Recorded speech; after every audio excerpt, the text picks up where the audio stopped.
What are your thoughts on Obama allegedly attending freak-off parties? Well, I know he was there. I seen him on the tape. And his wife went with him. They all hang out together. So I'm here today not just as the wife of the candidate. I'm here as a woman, as a mother, as a professional, but still a man. Michael and I also want to acknowledge your son Jack, who's deployed today. So imagine your own husband in front of the world accidentally calling you a man's name, not once, but several times. That's exactly what people have been pointing out about Barack Obama over the years. Now, most people laugh it off as nothing more than a slip of the tongue. But here's the thing. When those slips keep happening, they don't just vanish. They stick in people's minds. And that's how Jaguar Wright picks up the story, because she's convinced those slips weren't accidents at all. I believe Barack Obama got a tape. Yeah, he playing hide the hot dog. I know Jennifer Lopez has multiple tapes. Oh, yeah. Oof. I know Beyonce got a tape. Now, if Barack's slips were the spark, Joan Rivers was the one who poured gasoline on it. And do you think that the country will see the United States will see the first gay president or the first woman president? We already have it with Obama, so let's just calm down. Got it. You know Michelle is a trans. I'm sorry, she's a what? A transgender. We all know. Oh my gosh. Let's go back to 2014. Joan was out in New York walking down the street when a reporter stopped her for a quick chat. She had just officiated a same-gender wedding, and the question was simple. Did she think America would ever see its first gay president or first woman president? Joan didn't hesitate. She looked right at the camera and said, "We already have it with Obama, so let's just calm down." Then she added, "You know, Michelle is a transgender. We all know." First, the United States will see the first gay president or the first woman president? We already have it with Obama, so let's just calm down. Got it. You know Michelle is a trans. I'm sorry, she's a what? A transgender. We all know. Oh my gosh. Days after making that statement, Joan Rivers went into surgery for what was supposed to be a routine throat procedure. But she never came out alive. Suddenly, what looked like a throwaway joke felt more like a dangerous truth bomb.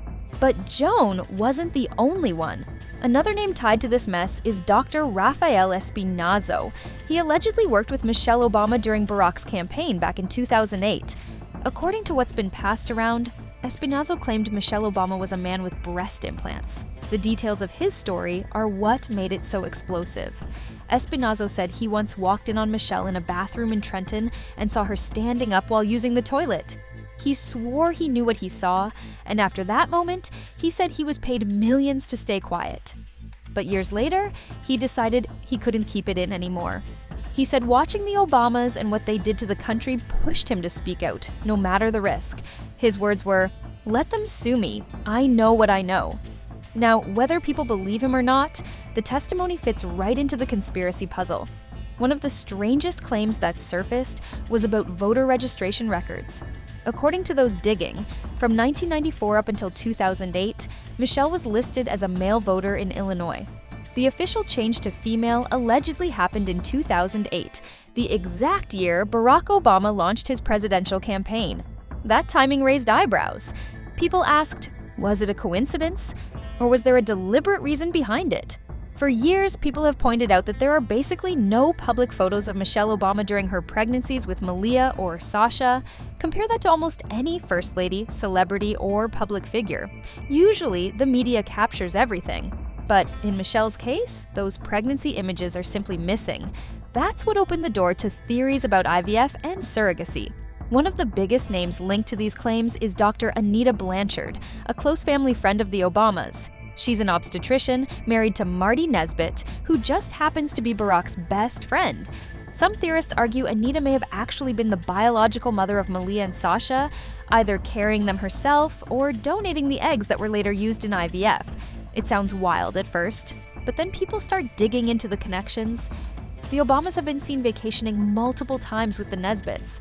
In fact, family photos from those trips raised eyebrows because of how close the kids seemed to Anita. Disturbing new details emerging tonight about the death of Joan Rivers. One of the doctors reportedly conducted an unauthorized procedure on her and then took a selfie in the operating room. Joan Rivers was never shy about speaking her mind, and in 2014, she shocked people when she casually joked that Michelle is a transgender. Just weeks later, Joan went into cardiac arrest, slipped into a coma, and passed away a few days later. Officially, her death was ruled a result of complications during surgery, but conspiracy theorists immediately tied it back to her comments about Michelle Obama. And Joan wasn't the only one linked to mysterious circumstances. Fast forward to 2023, and another strange incident put the Obamas back in the headlines. Tafari Campbell, the family's personal chef, drowned while paddleboarding near their home in Martha's Vineyard. Even more confusing, the initial 911 call wasn't made until hours later, and when his body was recovered, reports suggested he had head injuries inconsistent with a simple drowning accident. This raised obvious questions. Tafari was a strong swimmer. He knew the area well, and yet somehow he ended up in calm waters near the Obamas' property. To skeptics, the whole thing smelled of a cover-up. And because of the earlier controversies tied to the family, people started connecting dots that maybe weren't supposed to be connected. Now a tragic story involving a close friend of the Obama family.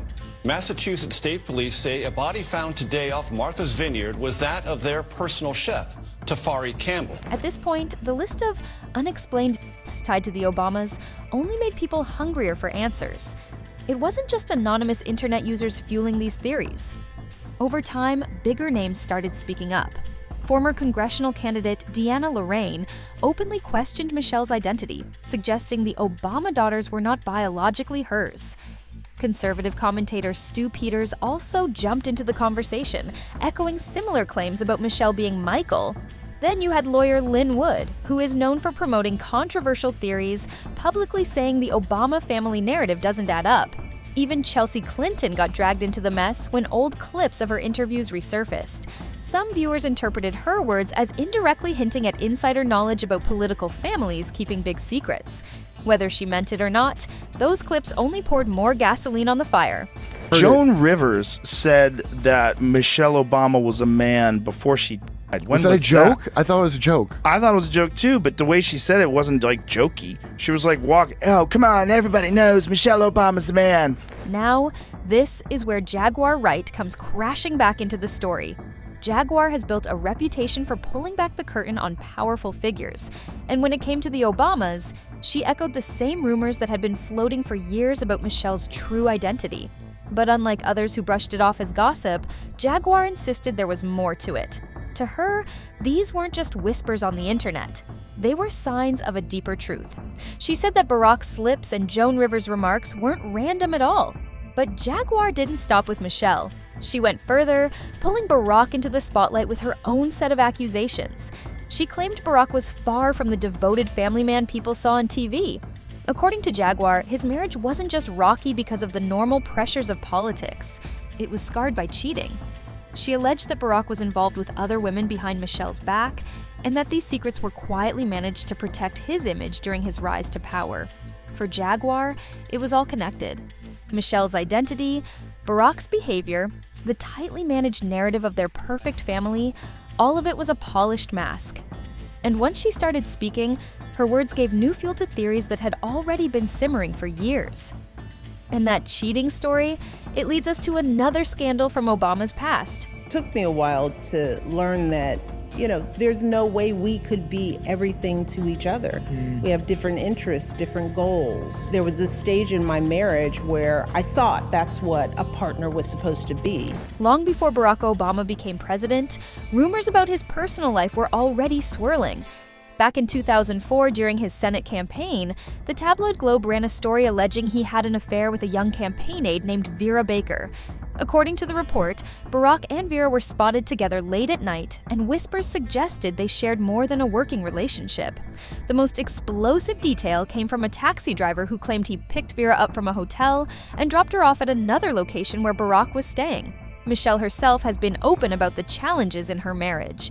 In interviews and even in her book, she admitted that not everything was picture perfect. She once said that for about 10 years, she and Barack struggled through some of the hardest times in their relationship. She described those years as difficult, pointing out how raising the kids often fell on her shoulders while Barack was off chasing his political career. She admitted to being frustrated, sometimes even resentful, over how much she had to sacrifice.